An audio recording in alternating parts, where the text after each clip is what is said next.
สวัสดีครับพบกับการวิเคราะห์บอลประจำวันศุกร์ที่ 14 พฤศจิกายน เริ่มด้วยคู่แรกเกาหลีใต้พบทีมชาติโบลิเวียเริ่มเตะเวลา 6 โมงตรงในศึกกระชับมิตรทีมชาติ ส่วนคู่ที่ 2 เป็นการพบกันระหว่างฟินแลนด์พบมอนตาเริ่มเตะเวลาเที่ยงคืนตรงในศึกบอลโลกรอบคัดเลือก ส่วนคู่ที่ 3 เป็นการพบกันระหว่างสโลวาเกียพบไอซ์แลนด์เหนือเริ่มเตะเวลา 2:45 และคู่สุดท้ายเป็นการพบกันระหว่างลานูสพบแอตเลติโกทูคูแมนเริ่มเตะเวลา 6 โมงในศึกลิก้าโปอาร์เจนตินาครับเริ่มด้วยคู่แรกเกาหลีใต้เปิดบ้านต้อนรับการมาเยือนของโบลิเวียในศึกกระชับมิตรทีมชาติเริ่มเตะเวลา 6 โมงตรงครับ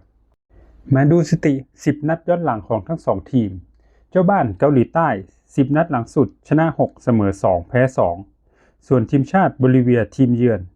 แข่งมา 10 นัดชนะ 3 เสมอ 2 แพ้ 5 และสถิตินอกบ้านแพ้ 100% ตั้งแต่ปี 2025 เป็นต้นมาครับด้านความพร้อมของทีมชาติเกาหลีใต้วันนี้พวกเขาจะไม่มีกวางฮิมบอมและแพ็กซึงโฮแต่2 สตาร์ดังของทีมยังอยู่ครบ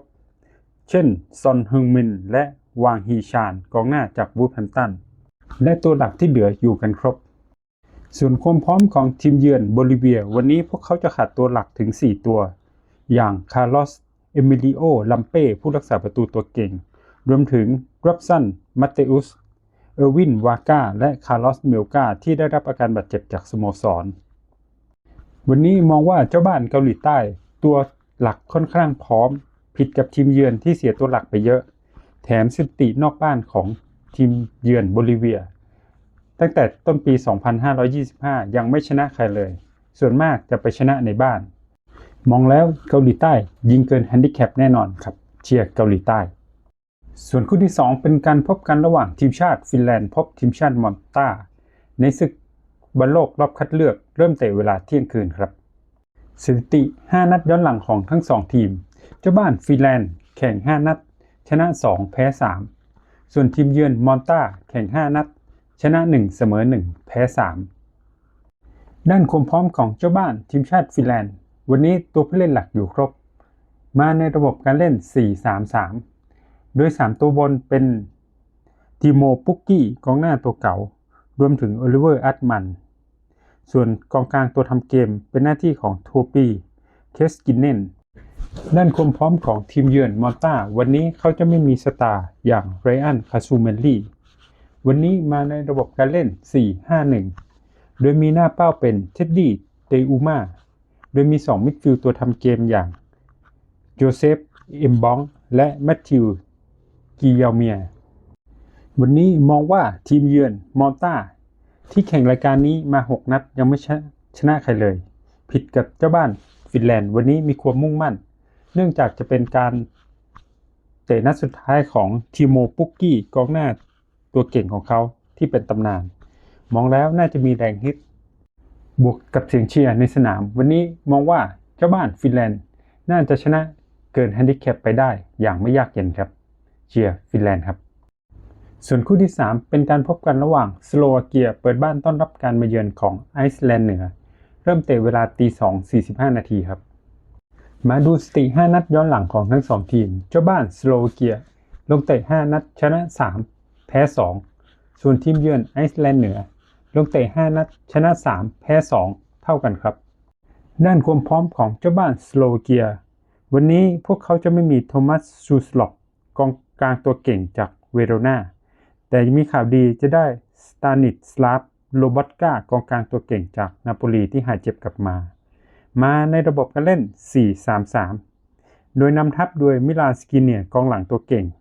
ขณะที่แดนหน้าวางเป็นลูคัสฮาคาสลินดาวิดสเลตเลตและอีวานชรานส่วนความพร้อมของทีมเยือนไอซ์แลนด์เหนือวันนี้ขาดตัวผู้เล่นหลักเยอะเหลือเกินวันนี้พวกเขาจะไม่มีโบดี้สเปนเซอร์เพียร์ชาร์ดเชียร์ชาและอาลีแมคเคนรวมถึงอีธานกัตเบ็ตที่แขนหักมาในระบบการเล่น 3-5-2 นำทีมโดยกัปตันทีมแบทเนอร์คอลลี่แบ็คขวาจากสโมสรลิเวอร์พูลโดยหน้าเป้า2 ตัวเป็นคอลัมมาเชลและเจมี่รีดวันนี้มองว่าเจ้าบ้านสโลวาเกียที่ฟอร์มสดเหลือเกินชนะ 3 จาก 4 นัดล่าสุดแถมนัดนี้ถ้าชนะ